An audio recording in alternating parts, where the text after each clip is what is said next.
live from the shop at my in-laws' place. I'm dealing with a little family get-together thing, and I was like, oh geez, it's Wednesday. And so here I am, unprepared, but at the same time prepared to say something that I've never said before on the show in over 5 years of live streaming every Wednesday, an hour every single week for 5 years. And I don't think I've ever said this. Pay down your debt. It feels weird because I talk on this channel about using leverage and about using debt as a weapon to build wealth. And it's one of my favorite ways to build a business and to build a real estate portfolio, and is using debt. But for the first time in my career, at least in the last, like 2 decades anyway, and I'm only 30, so, the last 2/3 of my life before I was even investing, we haven't had rates this high. And it's an interesting proposition. I'm going to explain why it starts to make sense to pay down debt. People are like, what do I invest in, Mike? And I'm saying things I've never said before, like rates are going higher. The Canadian inflation report since the last week's episode came in, it was expected at 3, came in at, I think it was 3.4, basically. Some of the stickier stuff closer to 5 and 6%. So rates are going higher. They're staying higher for longer. And we're in a different world. What that means is that prices in the short term, anyway, in the long term, it's always going straight up. But in the short term, we may have some years where the stock market underperforms inflation, and it underperforms what you're going to pay on your home equity line of credit, your HELOC. HELOCs right now in Canada are at 7.7%, and they're going to go to 8%. That's going to happen. Our prime is at 7.2. It's going to go higher yet. It'll be higher for longer. Hopefully next year it's all better, but I don't know. But for the first time ever, and I'll explain why. So people are coming to me like, oh, Mike, I got this opportunity to invest in this, private mortgage at like 15%, which is like amazing. And they're like, hey, it's like 90% loan to value, whatever, making 15% return. I'm like, that's great. 15% on the surface sounds amazing. But then I dig into it a little deeper, and it's like, this person's at risk of going bankrupt, or this property's, you're lending at 80%, 90% loan to value. There's a bit of risk there. And then you look at the tax situation in Canada, where interest income is taxed at 56%. So you keep 44% on the dollar. So if you invest at 15%, your net yield is 6.6% after tax. You could just instead pay down your home equity line of credit and save 7.7%, risk-free. That's a big difference, by the way, because 20% risk adjusted is the same as 7% risk-free. Being risk-free is super valuable. Like, the probability of losing money when you pay down a home equity line of credit is 0. You have a guaranteed win. That's huge. And it's a guaranteed tax-free win, which is huge. And I have people messaging me still to this day, business owners. They're like, man, I got my credit card maxed out, paying 25% interest right now on this, loan that I've got. What do I invest in, Mike? Like, what do you think of crypto? What do you think of stocks? And I'm like, why are we even talking about crypto and stocks and real estate right now when you have 25% debt to pay down? That's your focus. Pay that down. Pay that shit down. And it is why I'm going to be cutting some of my stock portfolio, which is majority of it is in the NASDAQ short, which has been printing since mid-July. I've got to say, QQQ on the NASDAQ was 388 peaking, and it's now 362 and falling. So that's a almost 10% pullback from the peak. We're getting close to a 10% pullback on the NASDAQ in the last 3 weeks, 2 weeks. That's huge. The momentum is bearish now, finally. My God, the market was irrational for a long time, and it's been a long time coming. But I just want to share that news with you guys, that's what I'm doing. That's what I'm looking at opportunities to do. I still have a lending business, and of course, where it makes sense, I do take those risks, but people need to take less risk in these times. And there will be a time coming soon where I'm going to tell you guys to take a lot of risk, and it's coming. We're getting closer to that bottom. As an example, cottages have fallen 30% in value, 30 to 40%. Jesus, there's a darn little fly in here. Sorry about that, guys. I'm inside of a shop, so I can't really control anything as far as, the environment, but I'll answer your Q&A as well. I'm a little bit further away. I don't have my tripod on me right now, so I'm set up with like an old beer case of Molson something. Shameless plug, I guess. I don't drink, but for those people who do drink alcohol, I don't even drink coffee. I'm like a naturalist and a purist, and so I know I'm a weird individual, but health focused. Anyway, I forget what I was saying now.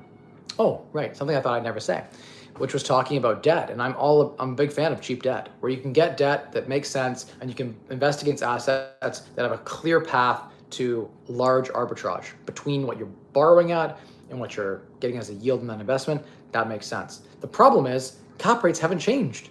We're still in Toronto, Vancouver, New York, Miami. You're like 6, at best, 4 to 6 cap rate. That means your property, if you owned it in cash, yields 4 to 6%. So if you apply leverage, you apply debt to that, and you borrow at 6, 7%, you're in a loss position. It should be the other way around. If it's a 5 or 6 cap rate, you should be borrowing at 3%. Then you have a positive spread. There's 3% spread there to make money on every dollar you borrow. Right now, every dollar you borrow decreases cash flow. It decreases and it increases your risk. And so for once in my entire career, I'm at a position where I actually agree with Dave Ramsey. Debt right now can blow you up. You have to be careful. I'm paying down debt aggressively. I'm pulling things out of other investments and I'm reallocating. I could lend right now at 15% opportunities, but instead I'm taking capital and paying off 8% debt, because 8% guaranteed tax-free is more valuable than 15% with a ton of risk. Now, if you're going to give me 25% or 30% yield, there are second mortgages you can take on right now that will pay 25 and 30%. Now, there's a fair bit of risk with that, right? So be it what it will be. If your risk profile is high and you really do a lot of due diligence, you can make sure that you invest in second mortgages where you won't lose money, but the probability is higher depending on your loan to value. And the more you borrow loan to the value, the less safety you have there, right? And we're going into some really rough times ahead. And so it's really smart, I think, to just tighten things and be really careful with your risk management, because at the bottom, what you want to do is be in a position where you can go hard. So if you have a line of credit, now's the time to pay it down and have the cash there in that line of credit when we're at the bottom, when the pain is the maximum. That point should be, if data supports, past data supports future decisions, and that's all we can do is rely on what's happened in the past. But historically speaking, the bottom of the real estate market is the moment at which the Fed starts lowering rates. So when we have our first meeting where they've lowered rates, they're still raising. There may even be a holding period. But once we've gotten 2 consecutive drops and they're showing that we've beat inflation and then rates are coming down, things will start selling for more. And the thing is, the anchoring of the prices of those things is based on 3 to 6 months before. That's typically comparable analysis, right? Comparable property sales. And so those comps from the bottom of the market will start to influence price as the market changes direction. That's when you want to buy. Not here, not here, not here, not even here, not even here. Here you start buying, right there, on its way back up. So ideally, if you're going to try to time it, and again, I believe in building a business around real estate, so I'm still buying properties, I still have a flipping business, I'm still taking on some debt through that business, but I'm trying to manage that risk carefully. And I'm making sure I have large liquidity reserves. I'm making sure that, that there's opportunity for, hang on, I'll go here and just check the comments here. Gurinder, how you doing? Hi, Mike, hope you're well. What's your thoughts on pulling out of a pension plan early and investing in yourself? Or is it better to keep it in Hoop, pension furnaces? So really it depends. Like that, for me to answer that question, depends on the person, right? Like what are you investing in when you say invest in yourself? Are you paying some guru a huge fee to potentially help you? Dangerous, right? Majority of course programs are done by hacks, and majority of them don't have a positive ROI. Majority of them, you might make your money back on a deal, but you've wasted a lot of time and a lot of money. So it depends. It's a mixed bag there. But if you're talking about investing in like your business, depends on the business. If your business can generate a really great yield, it could be worth the tax drag you're going to lose by pulling out early, because you're going to be taxes associated with that early, as well as like lack of compounding probably, and a few other negative things that can kind of pop up, right? So it's definitely something to think about when you're going to take out money. Make sure that you weigh your pros and cons. Probably not pulling out a ton from that retirement pension depends on what the fees are. Like a lot of these pension plans have nasty fees associated with withdrawing early. So the answer is it depends. I don't have enough detail to give you a good answer, and each person on their own is different for each person. David says, hello from Alberta. Hey, how you doing? Brandon says, we are here in Edmonton. What's good? Hey, Brandon, good to see you. Edmonton's cool. Calgary is also pretty cool. It's probably if I didn't have family here in like the London area and in Ontario, southwestern Ontario, I would move to Calgary. My favorite city, just from overall, quality of life perspective, cost of living perspective, cost of housing, investing there, there's still positive cash flow. Overall, the culture there, I really liked it. Alberta in general is very much like the Texas and Florida of Canada, and very, very business friendly. So huge fan of that area. Every time I go, I love it more. And I just recently just spent, what was it, like 2 weeks, going through that. I wasn't there in Alberta the whole 2 weeks, but maybe about a week of time in total was in Alberta, and that was in June. And that was, fantastic and phenomenal, and I would definitely look to invest there again, just because the tax policies there are just so great. But yeah, great to have you on the stream tonight.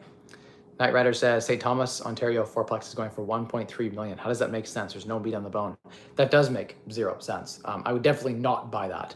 In fact, I sold a fourplex, which is now a fiveplex in St. Thomas, that I have a second mortgage on. I sold it and provided vendor financing when I sold it, and they're now defaulting on it. So I'm probably going to have to take that building back. This is the sign of the times. And I'm excited to get that building back because I can get it back for $400,000 to $500,000 on that fiveplex. So $100,000 a unit in St. Thomas, totally reasonable. And these are like well renovated, nice, decent units. That's what I pay. And that's what I even sold the building for, is a little over $100,000 a unit. So even like 1.3, you said, is insane. That's $300,000 a unit. It must be like the nicest constructed building I've ever seen and have zero, like way below zero cash flow. Even a $400,000 or $500,000 fourplex is like iffy for me anyway. I like to look for better deals than that even. But if anyone wants that, by the way, I'll probably be, if you want to buy it, I'd probably hook something up for that St. Thomas fourplex. Because again, they are behind on their second mortgage now. And I don't want to call anyone out, but he is a realtor. So look out for lending to realtors in general. Be careful out there, guys. I've only ever had every default and every JV that's gone wrong. It's always been with a realtor. As weird as that sounds. Yeah, every time a deal has gone sour or I've had a mortgage that I've had to go chase, that's not true. I had one default mortgage that was not with a realtor, but most of the time it's been with realtors. So a lot of snakes in the grass. Look out there. Careful, guys. Yeah. That's not to say all realtors are bad. There are many great realtors that I know, but it just happened to be a coincidence in these cases. Okay. Harriet says, the market is forward-looking. That is totally true statement. By the time they actually start lowering rates, the market will have rebounded. The bottom is well before they start raising rates again. They're raising rates now. Harriet, the thing with the market is, and we're talking about the real estate market, we're talking about the stock market, totally different things, right? So the stock market will be bottoming much later than, the real estate market will be bottoming much later than the stock market. Stock market is much more forward-looking than real estate is. Real estate is very much like, although there is some forward-looking in real estate, it is very much like, what can I qualify for right now? And that determines how much I can pay for the property. And so the higher the rates are, the more the pain. There is some speculation involved in real estate, but it is a lot more slow-moving. The stock market, people buy and sell instantly. It takes months to buy and sell a property. So there's none of that knee-jerk panic reaction that happens. So what I think is, we don't know when the pivot point is. We may have a resurgence of inflation reports into this fall. It's very likely that will happen, just with base effects alone. But let's not talk about the fact that gasoline, at least in Ontario, is up like higher than it was last year. So we have some real issues with shipping and any business that uses logistics, transportation. So talking about your groceries because they ship them to the store, talking about service businesses because again, it affects everything. And labor is actually not doing so well. Interestingly, some of the unions have negotiated some really hefty increases, which could lead to a price wage spiral. We'll see. I think it's been too good for too long, and we have one more rep down. I don't know that we'll test the same levels we saw before, like the 260, 250 something QQQ NASDAQ levels. I don't think we'll see that we saw, towards the end of last year. I don't know if we'll test that low again. I think the most likely scenario is that 3 to 5 years from now, NASDAQ's way higher than it is now. Real estate, same thing. 5 years from now, I'm super bullish. It is possible that the S&P 500 goes through a period for 5 or 10 years where there isn't a ton of growth, where we underperform. That could happen. It's also possible that we have a really good bull run on the back of AI coming out of this. So there's some real opportunity coming. I don't think that real estate specifically will have a big rip up. So if you're like, I need to get in and buy a property, waiting is okay. I don't think things are going to go crazy in the next, a couple of months, the next 6 months. I don't think you're going to miss out on anything. Like the fear of missing out where we had large month-over-month increases, that's mostly, I think, done for now. So but the sentiment is definitely bearish. And when the sentiment is bearish is when you want to start buying, right? Like I continue to close out my shorts to get closer to neutral. I won't long the market unless we see a really big pullback. If we see another 10, 20% pullback to where we were in January, I'll probably long the market. I'll probably get back into some of those names like Meta that I like, Intel, and some of the other strong cash flow producing positions as well, and build a diverse portfolio. Just everything's overvalued, in my opinion, from where we are right now. Maybe these companies will grow into, but currently don't meet those valuation metrics, in my opinion. Bum, ba, bum, bum, ba, bum. Love Alberta in general. Best place to do business in Canada. Totally true. Totally true.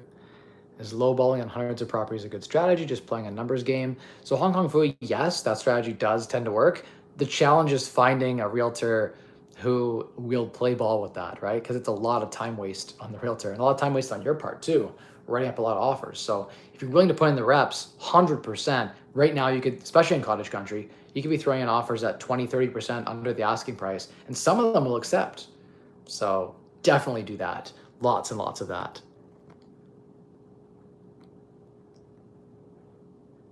Seeing you added AC in your story today. Do you usually pull permits? So I didn't add an AC today. I don't know what you're talking about. We had a house that we bought that was broken, and they replaced the furnace and AC for us. There are no permits for that here in Ontario to replace an existing unit.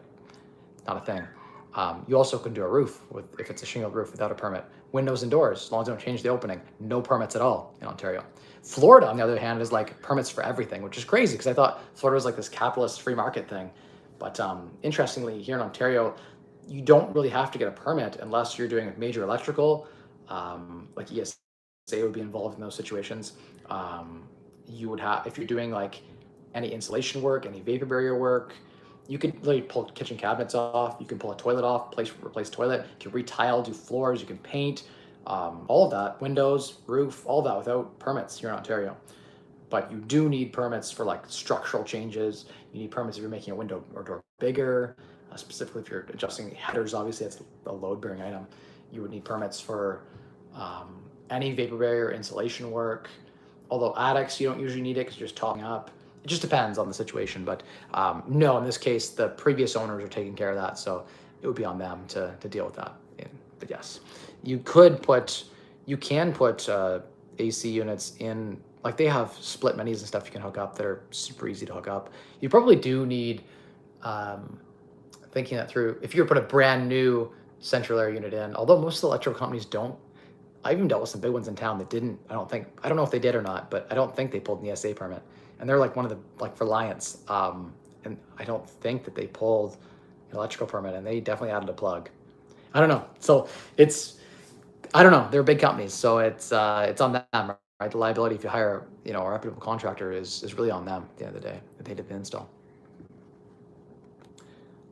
But yeah, employer as a bank just increased their mortgage and GIC rates yesterday. Looks like we can expect rate increases next month. It's very, very likely of that, especially in Canada. Chuck says, if you see a listing with no pictures or that keeps terminating their listings, does that usually indicate an opportunity? Yes and no.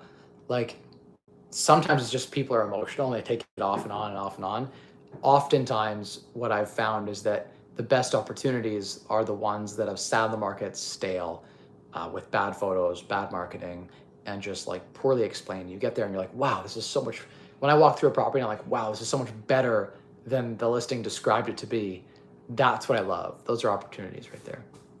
So yeah, just looking for those opportunities, right? To find out how can I unlock value. And a lot of that is like, maybe there's a play that they didn't see where you can add a unit or add a couple bedrooms or change the use of the property in some way. And those are my favorite.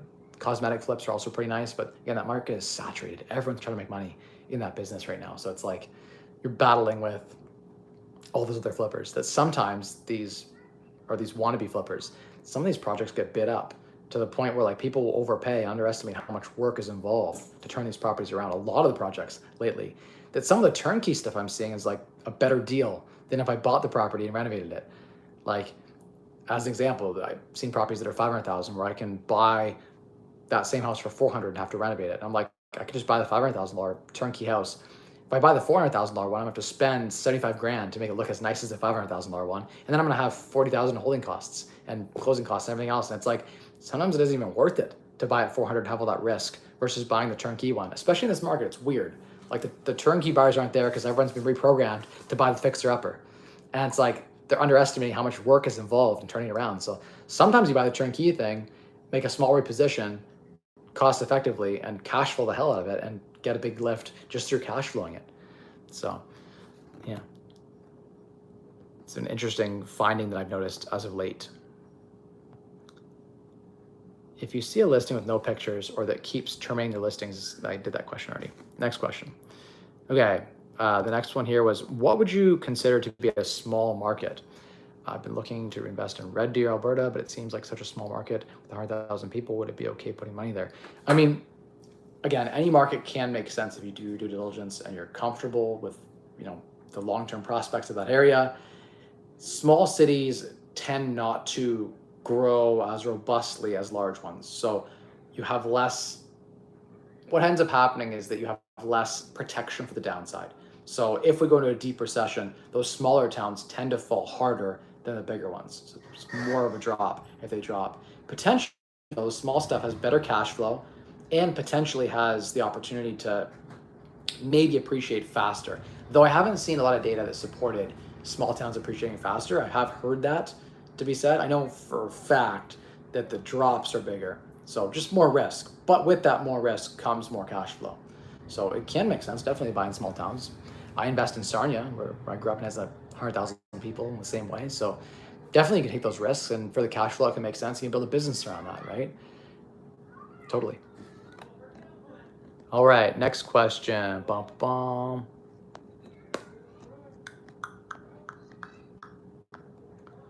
If you think it's simple as waiting for the first increase, so do I think it's as simple as waiting for the first decrease before starting to buy? Harriet, I would buy any time of the year, all the time. So if the right deal falls on my lap that is far enough below current value, I'll buy it. So I'm always buying.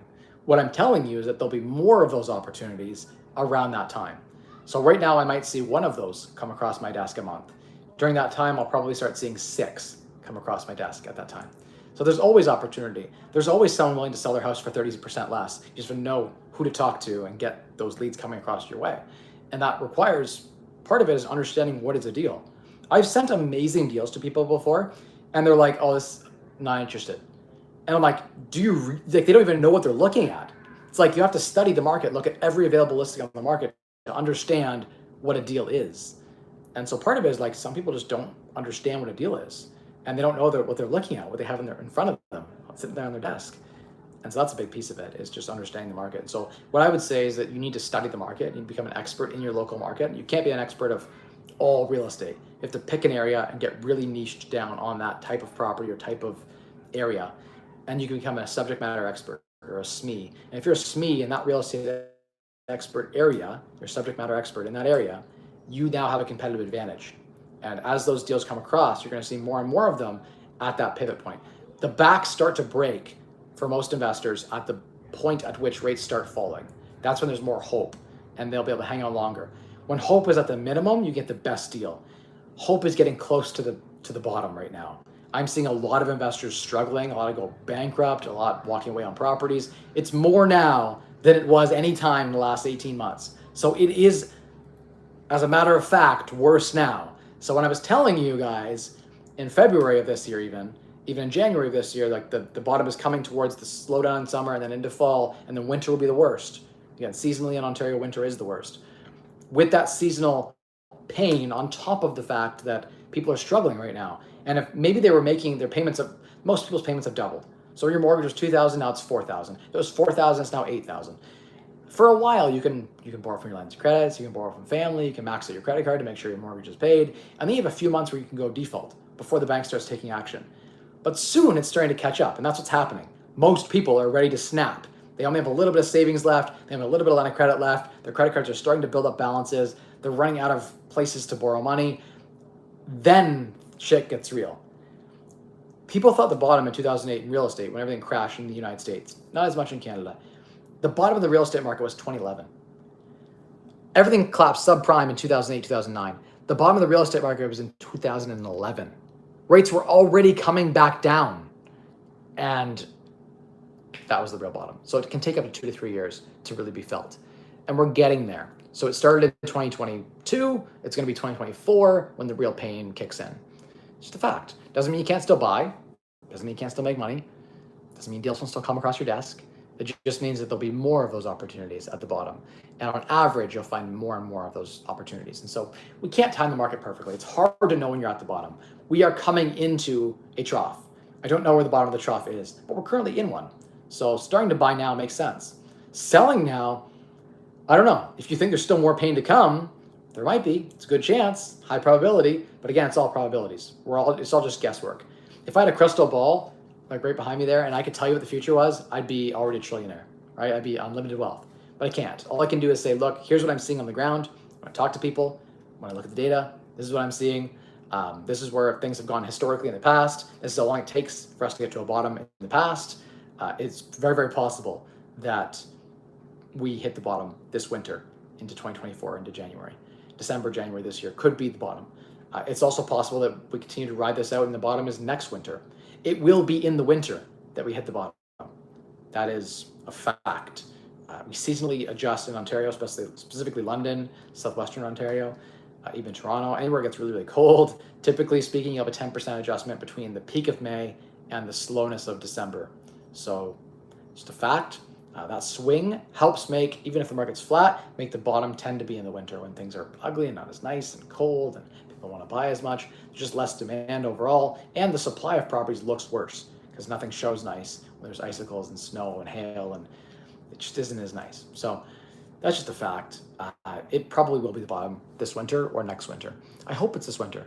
I'm going to continue to buy into this winter. And if I'm wrong, I got to buy smart enough that I can ride it out until this recession is over, that I can buy properties that are cash flow positive, that I'm not stuck holding garbage. That's what you want. All right, next question. Let's do it. Okay. Hey, Mike, how do I find investors to wholesale deals to?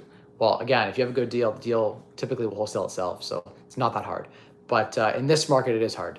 The hardest part of a wholesale deal in this market is going to be finding a buyer because, again, buyers are so scarce. Everyone's looking for buyers. I would say start building your buyers list. So call up a lot of the big real estate investors in your area. Call realtors and say, hey, I have this opportunity. Do you want to get paid? And cut the realtor in. Cut them in on $5,000 of your wholesale fee. If your wholesale fee is $10,000, give $5,000 to a realtor. A good realtor will have a good buyers list ready to go. But you can build your own buyers list too if you wanted to. You go on Kijiji and run ads, or Facebook Marketplace, Craigslist, all that kind of stuff. Go to networking events, join Facebook groups, all of that, right? To build out your lists. So yeah. My favorite is a wholesaler who doesn't have a good buyers list, because then I can become the sole buyer of their deals. So I look for wholesalers without good buyers lists because that's where the best deals are.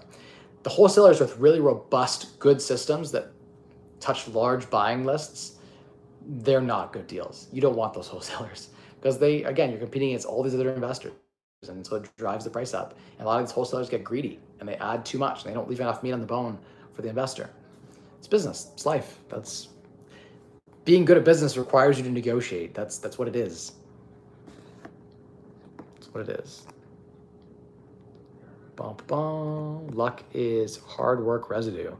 True. I mean, if you are always working harder than your competition and you're always going that extra mile and you're working smarter and harder, you will appear lucky to those who see your success and haven't put in the effort. Typically, if you go hard enough for long enough, you will experience luck. Luck is the right place, the right time, but to be in that right place, you have to be grinding. You don't just get struck by lightning. I mean, it happens occasionally, but by and large, you need to be putting in the effort. Blah, blah, blah. Next question. Oh, I found it here. Thoughts on virtual staging? Definitely 100% love it. Big fan of virtual staging. Yeah. David says, I like semi-detaches. When I do my research, you can find a 3-bed, 2.5-bath semi that has a mortgage payment less than what a 2-bed, 1-bath apartment rents for. True, there's some value there in semis sometimes. Depends. Single family duplex tends to be good value in some markets too. It just depends on the market. I've never found condos to be good value ever. There's never been a condo that I'm like, wow, this is great value. So be that what it will, I will say condos is speculating. It's very, very hard to have really great cash flow from a condo. But again, condos are easy. So do you want easy or do you want ROI? What do you want? Do you want return on investment or do you want easy? Because the highest ROI requires the most amount of risk and effort. Market won't budget. They're saying it's hoarded by boomers, so maybe find a different market. They seem careless about rates. True, there are certain markets where people are mostly cash buyers, where these rates don't affect things as much. Real estate is very situationally based, and what is happening in one city might not be happening in another. There are general broad strokes, like raising interest rates tends to create pressure and pain, because again, it tends to crush real estate prices. It tends to create fear. High inflation also does the same thing. Should create fear and drive asset prices down in the short term. In the long term, it drives things up. So, yeah, inflation is net good for the investor who uses leverage, but not so good in the short term. Candace says, for the 116th King Street property, what were key things you looked at to determine what to rehab? I'd never heard of that property, the 116 King, and I have to look that up. I don't know what you're referencing there, so I can't really share that one with you, but I have to look up what that property was all about. But I'm sure that if you're trying to cost out renovations and all that kind of stuff, you have to get extensive quotes. So bring in as many contractors as you can, look at all those quotes, and pick the best. The best might not be the cheapest. It might be that they have the best references, good quality of work, and they're mid-tier. I've never found the most expensive contractors to be the best, ever. I've hired mid-tier contractors that have done shit work that were not most cheap. So sometimes people say you get what you pay for. Totally not true. I hate that saying. You do not get what you pay for. That is only true of people who have no idea what they're doing. You get what you can negotiate in life. Not when you get what you can negotiate in life. That should be the saying. You don't get what you pay for. I've paid a ton for work that was shit. I've paid very little for trades that did amazing work. So it's just not true. You can get a really great deal on something and it can be great quality. It's harder to find good quality at a low price. It's difficult, and you have to negotiate hard, and you have to spend a lot of effort going through a lot of trades. Whoever is delivering that quality for you at a low price, they're very hard to find, and they're in high demand, right? So that would be a difficult task to find that. It would be easy to pay a lot and get good quality. A lot of guys are like, I pay a lot and I get a great job. I'm like, okay, awesome. Like, anyone can pay a lot and get a really nice flip, and it can look really great. The hard thing to do is to get the nice looking flip at less, to get the trades that work for less, to find the same drywall for 30% off, to find the vanity for 50% off. That's the hard part. That's what takes a lot of effort in the systems. Anyone can spend a lot of money and make it look really nice out of a magazine from HGTV. And it's like, that's not impressive. Not anyone, I guess. You have to know how to do it, but anyone who's done a lot of flips can make a really nice product look like a magazine. It's not that hard. If you have enough budget, you can do it. The hard part is on the budget. And none of these guys who do really nice stuff ever share their budgets. So it's like, anyway, it's a pet peeve of mine. But yes, you do not get what you pay for. That is just a shitty saying for people who don't know how to negotiate in life. And you definitely get what you can negotiate. Though it is true that if you are solely focused on cost and you cheap out, you will lose on reliability and quality. That's a fact. You need to increase your budget enough that you can get a good quality metric. Like if this is the spectrum of what you're going to pay, you got to be somewhere here and trying to get this kind of quality. That's a deal. What you don't want to do is pay a lot and for the good quality. That looks good. That's what the homeowner's doing, paying $30,000 to renovate their bathroom and $50,000 in their kitchen. I can hire trades for $35 an hour that are decent, good guys that will come in and do a kitchen for $3,000. And I spend $3,000 on the materials and then $3,000 on the countertop and whatever and the appliances, and I'm done, you know? Anyway.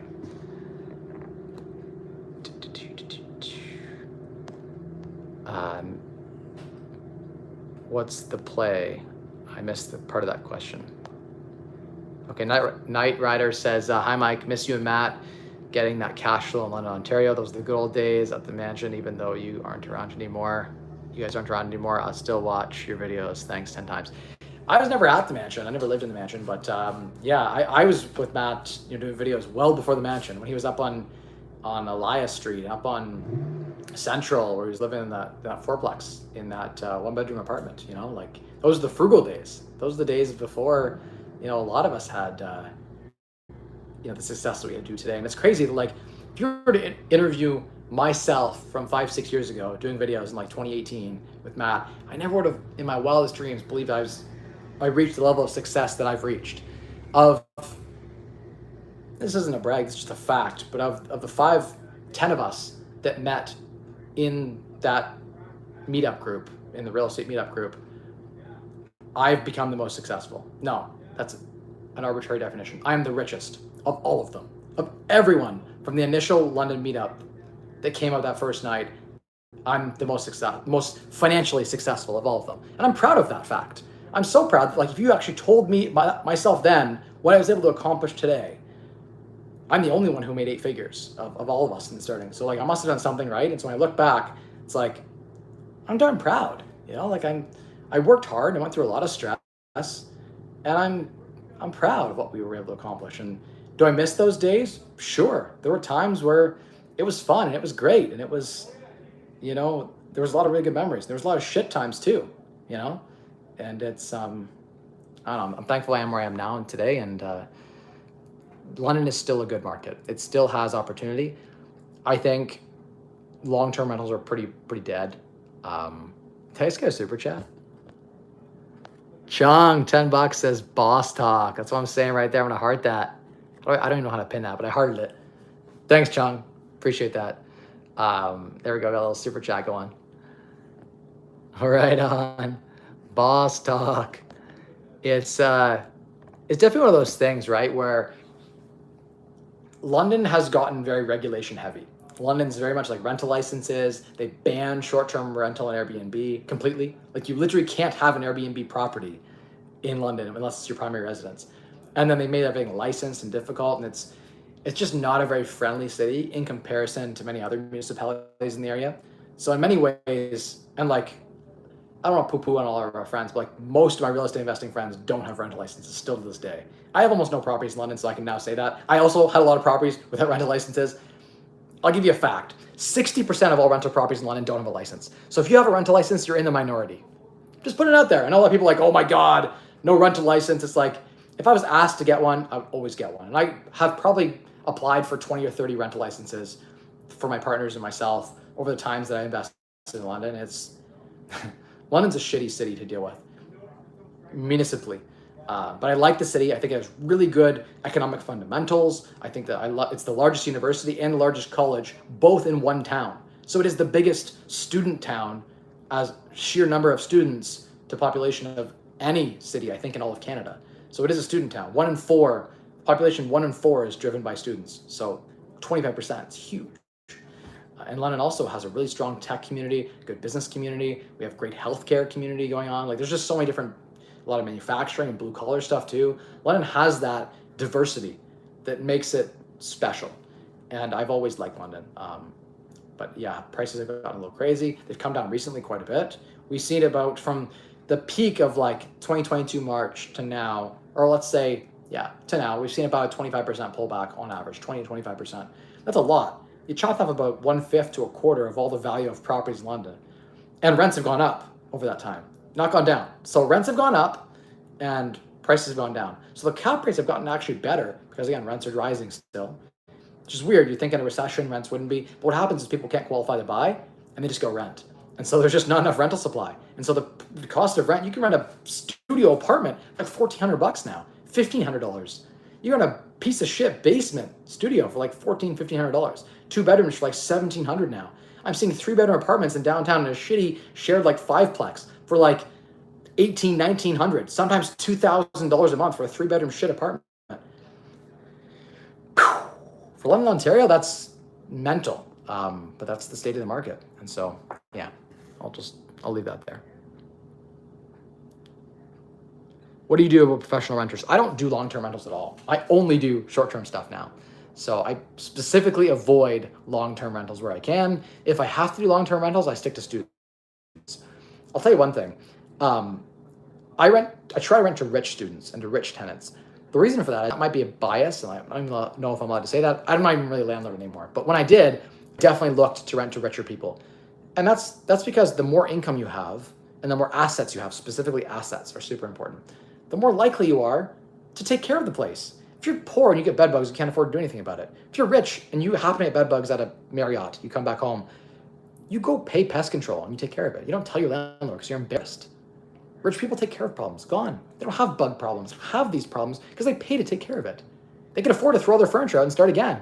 Whereas the poor guy's like, I can't afford to get rid of my bed, so there's a bed bug infestation. And you're like, we'll treat it for you, but he's still too poor to get rid of his furniture. He hangs out with his friend who also has bed bugs who can't afford to get rid of them. And you just are battling the problem forever. It's a poverty problem. They don't have the money to fix the problem. If you're rich, you can fix any problem, right? Money solves all problems.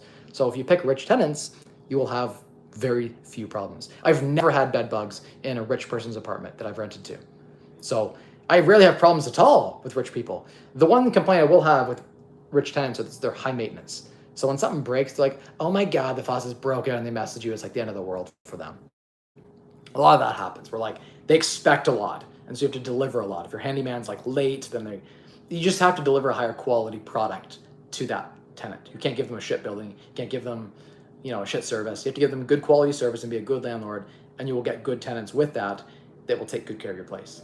And you'll have none of the problems that you have in the C-class rentals. In the C-class rentals, no matter how nice of a landlord you are, you have to become a slumlord because the tenants just don't take care of the properties. There's constant problems, and I don't like that business. I don't like that business model at all.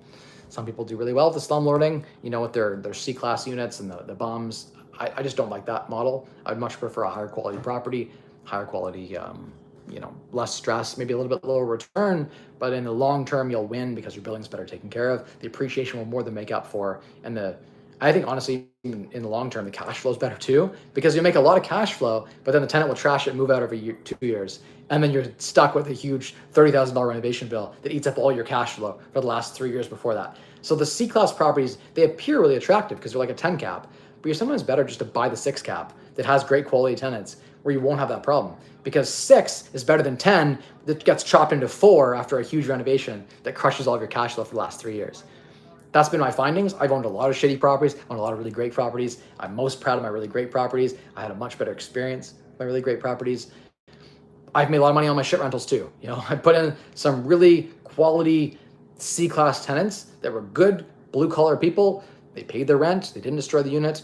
It's great when that happens, and I love it when that happens. And it can be a good business model. Just the risk is higher. The probability of a bad shit tenant in a shit place is more likely than a shittier tenant in a really good property.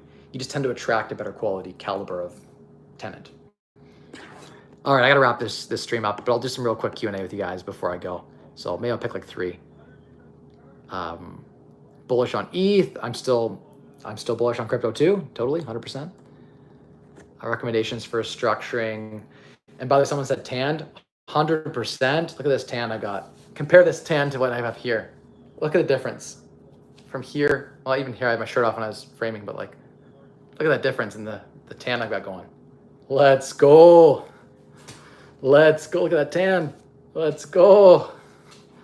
All right. I've been doing my push-ups. No, I wouldn't arbitrage.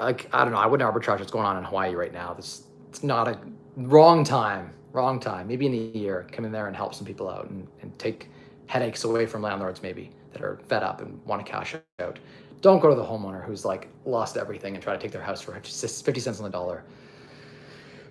I'd wait. I wouldn't touch Hawaii right now. That's just a bad image. Isn't hope higher now because inflation is coming down? No, because inflation is starting to resurge now and rates are peaking. And the average real estate investor right now is stupid. Just in general, what I've realized is most of the mom and pop real estate agents and real estate investors have a high school education. They're not smart. I talked to a lot of realtors who have no idea that there's going to be a rate hike. I talked to realtors last year who were telling their clients, and they sell a good portion of the real estate in the area. We're rates are coming back down to 3% next year. That was the consensus. It's did they even read an economist report? To me, it's so easy in real estate to outperform because there's so many idiots who know nothing. You know nothing. The button from, you guys ever watch Jim Cramer on Mad Money, CNBC? He has a button he hits, you know nothing, you know nothing. That's pretty much summarizes the real estate market. They're just a bunch of idiots. Unfortunately, it's very unsophisticated. The majority of, especially in single family, duplex, triplex, smaller stuff, it's just a fact. It just is. It's so easy to outperform these guys. But yes, people don't, like a lot of people believe that everything's fine and that inflation's going to be beat. I don't think that's true. And the market, the reason the NASDAQ has pulled back almost 10%, we're coming up on a 10% pullback from its highs about a month ago. It peaked at like 388 and change, is now 362 and still trending into the 350s. We're talking about almost a 10% pullback. The reason for that is because everyone's like, oh shit, rates are going higher for longer. Oh shit, inflation is peaking. Oh shit, we might not be at the bottom. It might resurge again. It might be like the 70s or 80s. Historically, that's happened before. There's a real good possibility here that the best case scenario doesn't play out. And so I think it's too soon to say we've beat inflation. We're going to see. We're going to wait and see. It is trending in the right direction. I want them to beat it. It's taking way longer, a lot of pain to get it beat, but yeah. Bum, bum, bum, bum, bum, bum. I always provide materials to my contractors, so I seldom let the contractor buy the material because they mark it up. So that's just me. Yeah, it depends, but primarily I buy materials. At one point, I had someone who just their job was to buy materials. So Hong Kong Fui says, if you were in a new city and didn't know any contractors, how would you build a team? I would go and interview dozens of contractors. You need to be putting in ads on Indeed, looking to hire. You need to be talking to a lot of, if you can't afford, you don't have the size to hire someone full time, okay, go and make connections with many contractors. You need to talk to 10 or 20 contractors before you can find the right one. It's like a 5-10% rate of good contractors. So that means you need to talk to 20 to find one good one. Most people talk to 2 and pick the best of the 2, or talk to 3 and pick the best of the 3. It's a lot of work to build out a good team. It's a fuck ton of work. Real estate is so much work. It's part of why, like, I want to just get into bigger projects because it's a lot less work per dollar. Like to do a $5 million project is the same amount of effort as doing like $300,000 projects. I know that sounds crazy, but like I can do $1 million in real estate, 3 different houses, and it requires the same amount of effort as doing one big building worth $5 million. And that's just it is what it is. You get economies of scale being bigger. It's your time is better spent. So that is what it is. But that's why I'm elevating, and I'm only doing big deals going forward. I'm done with small deals. You're gonna start seeing me only do bigger deals. My brother and their little flip division, he'll probably still pick off small deals, and I'll still fund those, do stuff with that. But I'm primarily myself going to be looking for bigger deals, just better return on time. Where I'm a money partner, I don't care because this doesn't matter how much work it is. I'm not the active partner. But where I'm the active partner, I definitely want to do big deals. Way better use of my time. And the small deals, just it's not worth it. For like 20 grand or 30 grand, I spend so many hours. And it's like I just go do coaching calls at $800 an hour and help other people restructure their projects and make way more money than literally just doing it myself. So but the big deals, they pay so well and there's so much margin there that when I interview a contractor for a big job, it's well worth my time. You know what I mean? You guys follow. You know what's up. You've been watching the stream for 5-6 years. You know you've seen me get to this point and I'm there. Bum, bum, bum, bum. A Bush is asking about structure to emigrate to Canada. I would say go check out the Bahamas. It's my favorite of all the options. You only need to be there 91 days a year, just over 90 days a year. So that's sweet. You can set up some Bahama corporation structures and you could shelter a lot of tax. You can still run your businesses in Canada and you can bleed out profit to the IP holder, the owner of the intellectual property in the Bahamas, and just get to invoice a lot of the profit out. So some really cool structures you can look up, but I would definitely leave Canada at some point. I'm actively, my trades are working well. I've made probably $400,000, $300,000 back of my short loss in the last 2-3 weeks. I'm ballparking it. At least $250,000 back of what I've lost. Now I lost like $1 million, so it's a long way coming, but I've been making great gains coming back here, and it's reminding me that like I had that $1 million loss, right? Or more than that now, actually. More than $1 million. Probably still with the crypto and everything else included, but that's a tax loss. So I'm stuck in Canada until I can use up that tax loss. So I'm not in a rush to leave, but I will eventually leave to the Bahamas when I've used that up. But yeah, there's definitely a lot to research, and I've done videos on it. If you go back, live streams, I talk at great length about Bahamian structure and the IBC structure. It's phenomenal, and you can spend your time between Canada, Florida, and the Bahamas. It's a pretty sweet trio, and you can live a really good quality of life and pay very little tax. Very little tax. Boom, boom. Is it the right time to enter the market? I mean, we're getting damn close. Damn close, guys. Missed the last few. Mason, I'm definitely interested in larger multifamily projects. I want to avoid landlord-tenant boards. So for the most part, I'm looking for buildings I can get vacant. So if I know I can get it vacant, then I'm interested in starting fresh. I like short-term rentals. I like being in control. I like having a credit card on file. It just works for me. I don't like the long-term rental business in Ontario. Boom, boom. All right, I think I got through all these questions. I gotta go now. I went long on this, and it's hella hot. I'm getting super sweaty. This room has literally like it's all closed up. This shop, and there's no AC. Like it's just so hot.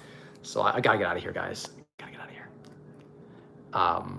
Your life is the best. Thanks, Thanks, Al. Appreciate that. Glad to hear you're getting some money back in the stock market. Thank you, Diatu. All right, everyone. Thank you so much for everyone watching this. Hit the like button right now for me. Just do me a favor and tap that little like button. It tells the algorithm that there's value here. If you're watching the replay, same thing. You don't get to get off the hook. You got to click that little like button as well. If you're not already subscribed, subscribe to the channel. Obviously, find me at Mike Rosehart on Instagram and Facebook. Blue check mark for both of them, so you know it's actually me. I'm verified on there. And yeah, the secret to unlocking wealth through you: 3 levers you control your financial future. Spend less, earn more, and maximize returns in the difference. See you next week, guys.